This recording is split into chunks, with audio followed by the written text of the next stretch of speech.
I want to address the issue that is on absolutely everybody's mind. It is a drawing room conversation. You go on a flight, you sit next to someone, they talk about it. You meet your friends, you talk about it. And that question is simple. How have there been so many spies operating in the country unchecked for so long? Suddenly out of everywhere, out of every open cupboard, skeletons of spies are coming out. You have so many spies caught all over the country, all of whom are gathering information and passing it on to the Pakistanis. So how is it that there has been such a spy catch overnight? Where were these people who were gathering intelligence at various levels? I'm not saying they are spy masters, they're not. Maybe they are minions, but they are traitors nevertheless. How have they been operating? We keep saying we have a great intelligence setup, we have advanced information. Then when these assets were being cultivated, when these traitors were being cultivated, then did we not know?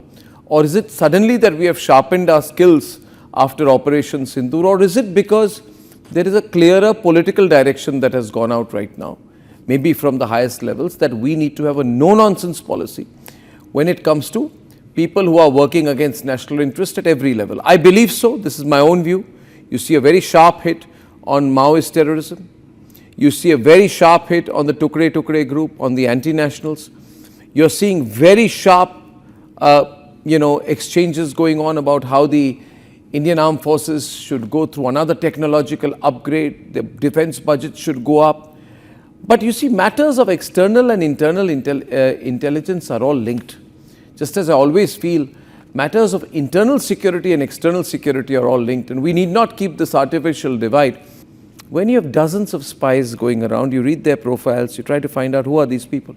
Now, these are not people who are walking around in shadowy corners, wearing long jackets, silhouetted and caps. This is not out of some spy thriller. These are people who are like Jyoti Malhotra. She runs a channel in YouTube called Travel with Joe. She has 4 lakh subscribers. She was being developed as an asset. She goes to Pakistan 3 times, also before Pahalgam, and she meets Pakistani High Commission staffers and who have now been expelled, and she's just operating like a normal person. And nobody suspects anything about her, and she's quite open. She is a person constantly on social media, operating freely. Then there's the case of Tofail. He's from Varanasi. He's spying for Pakistan. He shares photos of sensitive locations like Gyanvapi, Red Fort with Pakistani contacts. Dangerous man has links to Pakistan-run groups with several people in Varanasi. And he's in touch with 600 Pakistanis actively. How was he operating so freely? Then there is the case of Muhammad Haroon of Noida, arrested for being associated with a Pakistan-sponsored anti-national organization, allegedly engaging in espionage activities. He was in connivance with an employee in the Pakistan High Commission, shared security-related information related to national interest. Then there is Devinder Singh. He is a student from Patiala. He is arrested in Kethal, and he's sharing information, including that of the Patiala military cantonment. And then there is Shehzad from Rampur in Moradabad. He is making multiple trips to Pakistan, running a cross-border smuggling racket in cosmetics, clothing and spices.